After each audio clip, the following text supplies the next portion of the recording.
আনের পথে অপিসল থেকে আমার মরণ যেন হয়। বলুন আমিন। আমরা ইমানের পথে থেকে জীবন পরিচালনা করতে চাই, কথা বলুন ঠিক কিনা? ইমানকে বাস্তবায়ন করতে গেলে, ইমানকে টিকে রাখতে গেলে আমাদেরকে পরীক্ষার সম্মুখীন হতে হবে, মা সেতার মতন, কথা বলুন ঠিক কিনা? সম্মানিত ভাইয়ের আমার, এবার ফেরাউন ডাক দিয়ে বললেন, মা সীতা, তার মানে তুমি আমাকে খোদা হিসেবে মানবা না? বললেন, না না না, তোমাকে খোদা হিসেবে মানবো না। জল্লাদকে ডাক দিলেন, জল্লাদ চলে আসলো। জল্লাদকে ফেরাউন ডাক দিয়ে বললেন, তেল ছাড়াও। তেল উঠানো হলো। তেলে জাল দিতে দিতে তেলগুলো টকবগি যখন উঠে গেল, এবার ফেরাউন মা সেতার বড় সন্তানকে, বড় মেয়েকে ধরলো।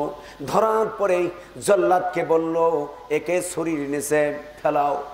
ছুরির নিচে যখন ফেলা হলো, ফেরাউন ডাক দিয়ে বলছেন, মা সীতা, তোমার সন্তানকে জবাই করে তোমার চোখের সামনে এই তেলের মধ্যে ছেড়ে দেওয়া হবে।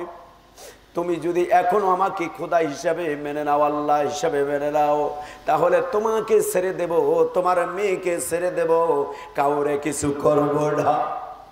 মা সীতা বললেন, ও ফিরাউন, আমার একটা মেয়েকে তুমি ছুরির নিচে ফেলিয়েছ, গোটা পৃথিবীর সমস্ত যদি আমার সন্তান হয় মুসলমান, সমস্ত সন্তানগুলোকে ওই ছুরির নিচে আমি ফেলতে রাজি হব, কিন্তু আল্লাহকে ছাড়া তোমাকে কোনোদিন আল্লাহ হিসাবে মানব না। আল্লাহু আকবার। এমন একজন মর্দে মুজাহিদ। আমার ভাইরা, ফেরাউন জল্লাদকে ডাকতে বললেন, জল্লাদ রে, এর মনটা নরম হবে না, মা সে তার মন নরম হবে না, অতএব তুমি জবাই করো।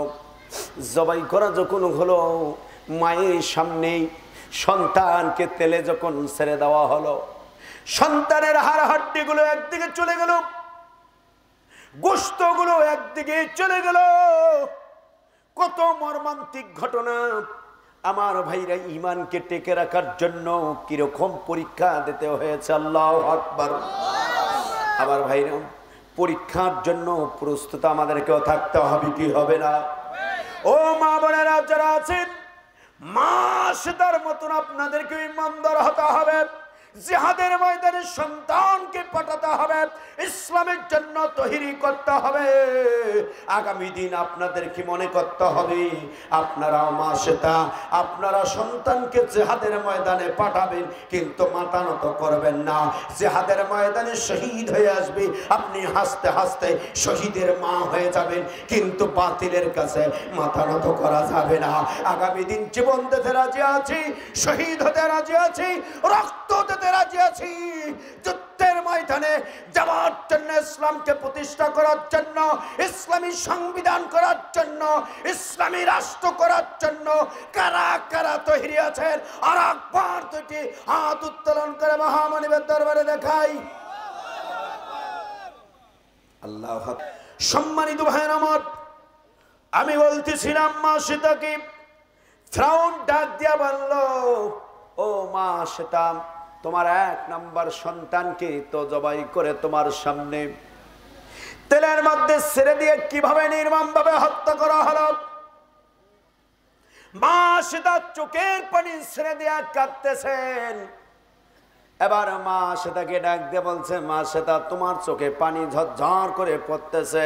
এই যুবকে, এই ভাই, বসেন বসেন, শোনেন, আপনার কারণে যদি ডিস্টার্ব হয়, তাহলে আমি ওই গ্রুপের কে নিয়ে যাব।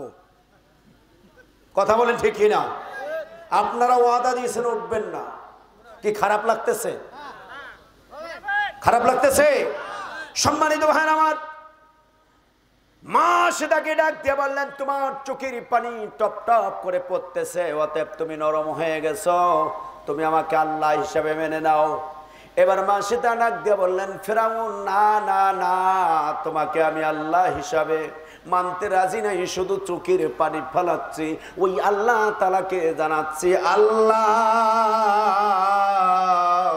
তোমাকে আল্লাহ হিসেবে মানার জন্য, তোমার দিন তোমার জমিনে প্রতিষ্ঠা করার জন্য আমার একটা সন্তানের জীবন চলে গেছে। আল্লাহ আমার সন্তানকে এবং আমাকেও আল্লাহ তুমি শহীদ হিসাবে কবুল করে নাও। আমার ভাইরা, ফিরাউন মা সীতার হাত থেকে 2 নাম্বার সন্তানটা কেড়ে নিল। কেড়ে নেওয়ার পরে এই 2 নাম্বার সন্তানকে জল্লাদ কে বলল, জল্লাদ রে জবাই করো। এবার মা সীতার সামনে 2 নাম্বার সন্তানকে যখন জবাই করে টক বোগা তেলের মধ্যে ছেড়ে দেওয়া হলো। ছেড়ে দেওয়ার পরে সন্তানের হাড় হাড্ডি গুলো একদিকে, গোশত গুলো আরেকদিকে যখন চলে গেল, আমার ভাইরা, মায়ের চোখের পানি আর বন্ধ হচ্ছে না। ফেরাউন ডাক দিয়ে বলে, ও মা সীতা, তোমার 2টি সন্তান চলে গেছে, তুমি কাঁদতেছো। অতএব তোমার 3 নাম্বার সন্তানটা আছে, 3 নাম্বার সন্তানটাকে আমরা ছেড়ে দিতে চাই, তোমাকে ছেড়ে দিতে চাই। শুধু তুমি আমাকে খোদা হিসাবে, আল্লাহ হিসাবে মেনে নাও। মা সীতা বললেন, ফেরাউন নে, তোর মতন কালা কুৎসিত, তোর মতন একজন কালা কুলাঙ্গারকে আমি মা সীতার জীবন থাকতে একবারের জন্য খোদা হিসাবে মানতে রাজি নাই।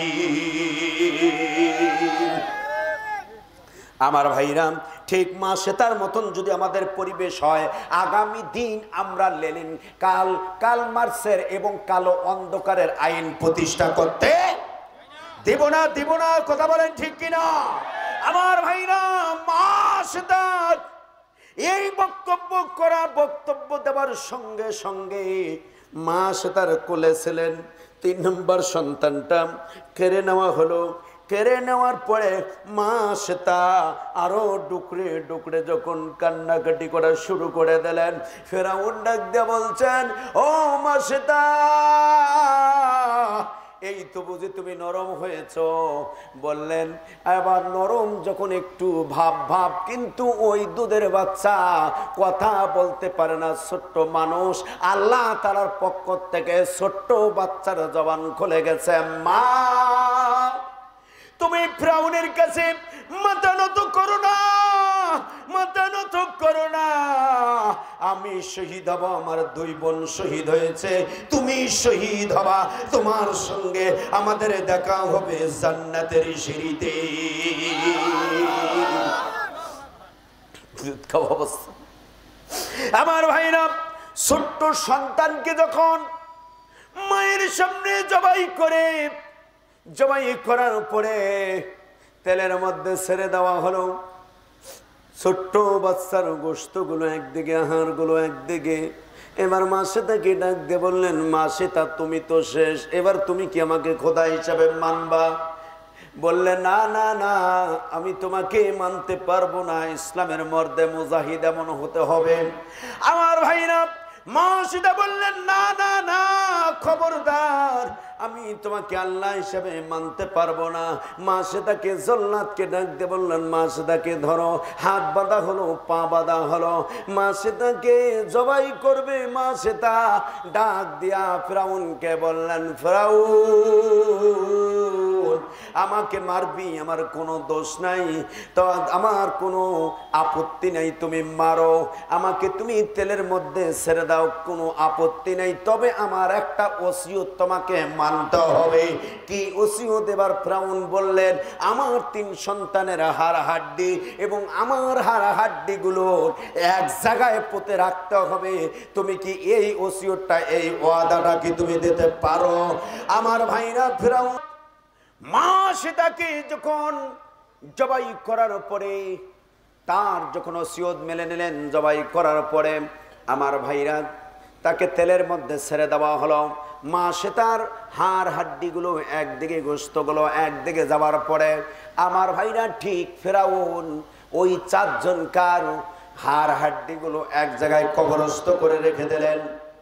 বিশ্ব নবী জনাব মুহাম্মদুর রাসূলুল্লাহ সাল্লাল্লাহু আলাইহি ওয়াসাল্লাম যখন আমার ভাইরা কেসে যাচ্ছেন, মেরাজে যাওয়ার সময়, লং ঘটনা, ওই দিকে যাচ্ছি না, ওই জায়গায় যে একটা জান্নাতের ঘ্রাণ যখন পাচ্ছেন, এই জান্নাতের ঘ্রাণ যখন পাচ্ছেন, বিশ্ব নবীজি জিবরাইল আমিনকে ডাক দিয়ে বললেন, এটা কোন জায়গার ঘ্রাণ? মনে হয় জান্নাত নিকটে। বলছেন না না না, জান্নাত এখনো অনেক দূরে, জান্নাত অনেক দূরে। বলছেন তাহলে এটা কিসের ঘ্রাণ? বলছেন ওই ফিরআউনের বাড়ির দাসী ছিলেন মা শ্বেতা, তার সন্তানের এই হাড় হাড্ডিগুলো এই জায়গায় পোতানো হয়েছে, এই জায়গা থেকে জান্নাতের ঘ্রাণ ছুটে আসতেছে।